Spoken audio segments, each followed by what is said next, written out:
Assalamualaikum warahmatullahi wabarakatuh dan salam sejahtera.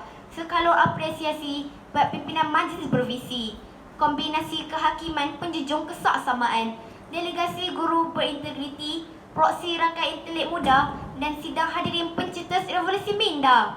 Hikayat Sulalatus Salatin pernah menceritakan tentang hubungan antara raja dan rakyatnya saling memerlukan bagai aur dengan tebing. Begitu juga dengan negara. Begitulah perumpamaan yang dapat saya kaitkan dengan tajuk pidato saya pada hari ini yang bertajuk Raja dan Negara Dekat di Hati. Hadirin sekalian, raja ialah seseorang yang mengetuai dan yang memerintah sesebuah negara atau bangsa secara warisan. Negara membawa maksud kumpulan masyarakat yang mendiami sesuatu kawasan, mempunyai kedaulatan politik dan juga jentera pemerintahan. Raja dan negara dekat di hati merupakan lambang penyatuan dan konsep patriotisme raja berperlembagaan sesuai dengan kerangka kedudukan institusi diraja dalam memastikan simpulan ikatan raja dan rakyat sentiasa dipertahankan dalam apa jua keadaan.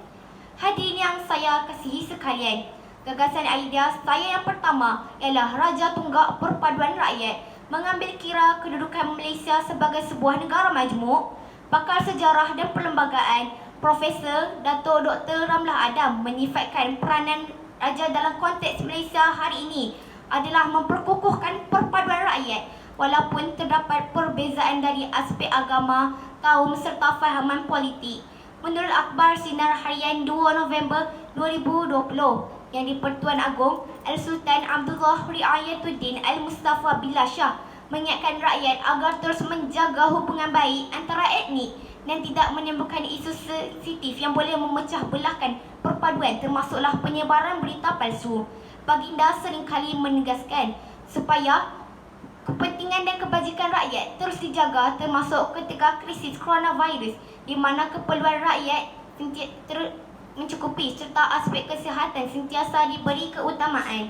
Sidang hadirin sekalian, gagasan idea kedua di bawah lembayung kata raja umpama payung negara yang memberi teduh di hari panas dan yang menangkis air di kala hujan.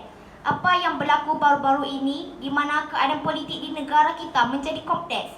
Institusi raja-raja semakin relevan dan signifikan.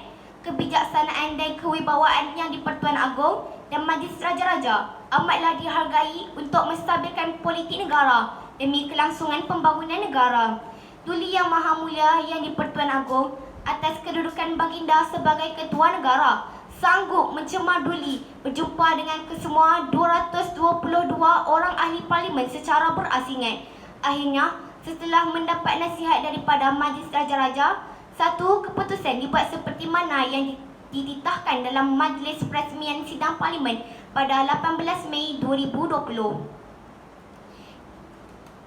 Ini jelas menunjukkan institusi raja-raja menjadi pelengkap kepada sistem pemerintahan demokrasi.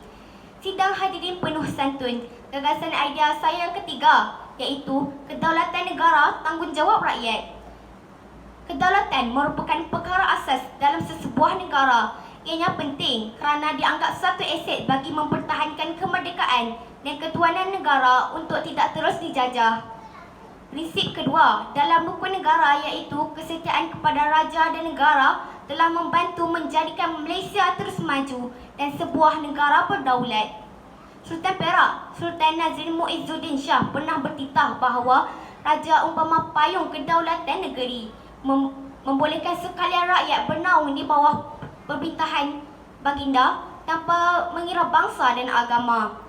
Maka dengan ini terungkaplah kata-kata kesetiaan kepada raja dan negara di mana raja dan rakyat berpisah tiada.